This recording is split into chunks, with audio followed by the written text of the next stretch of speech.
Hello and welcome to my little test here while I geek out on audio cassettes.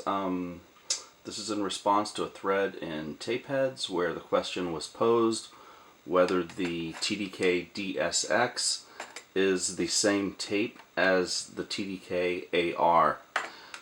So what we have here, we have 4 different tapes. We have the DS-X. Thank you to Shotwell for sending me that so that I could have this moment. And we have here an AR100. I do want to point out that this TDK AR100 has music on it that I absolutely don't want to record over. So I can only do the calibration at the very end of the reel here on the B side of this one. So I know it's ideal to calibrate a tape a little further in. But anyway, I'm going to do the best I can with what I got. So this is the newer version TDK AR100, and this is the older version TDK AR100. And then here we also have an ARX90, which I threw into the equation. So I am going to start with the DS-X that has already been in this deck and has been calibrated. So I'm going to start the process, record, pause. Then I hit the azimuth button to turn on the calibration feature, and you can see by this little red light right here, it popped up right away. This is the tape that it's set for. I have my EQ set to 120 and I have Dolby off. So now I'm going to release this and it'll go to the 400 Hertz tone, which is probably a little louder than it needs to be. And you can see it's locked in right there on 0. And then when I go to the 15,000 Hertz tone, it's also right there on 0. And going back to azimuth, I'm still locked in pretty good. So that is, the deck is now set for the DS-X tape. So now I'm going to put in the newer version, AR, and hit reset right there. It's at the end. I already located the spot. So now I'm going to do the same thing, push it in to get the process started. And okay, so it's kind of teetering a little bit. They are 2 different shell types, so that's not unsurprising there, or that's not a surprise, I should say.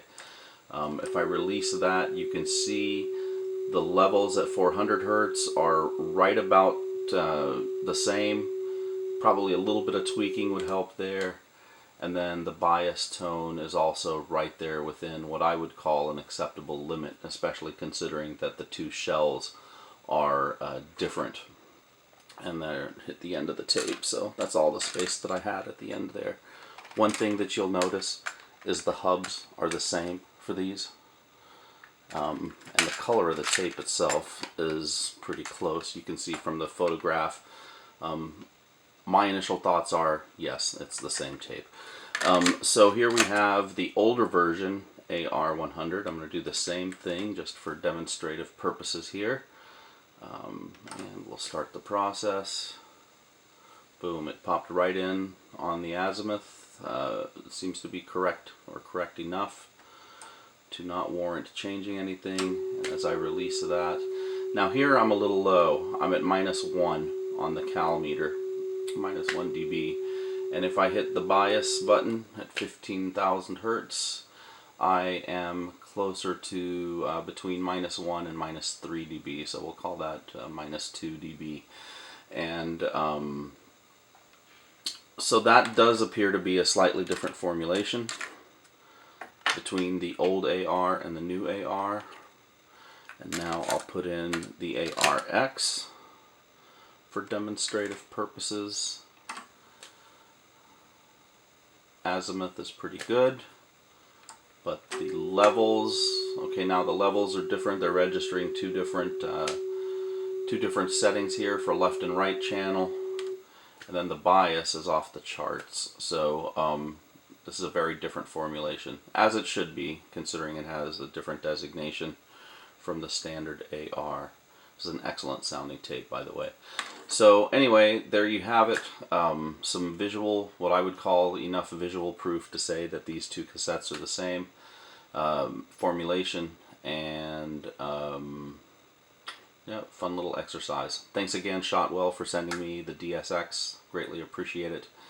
Gonna record something fun on there, and probably send you one of these ARs here as a thank you. So shout out to Shotwell and all the tape heads out there that get a little bit of satisfaction or enjoyment out of this. Thanks a lot. Have a good one. Bye.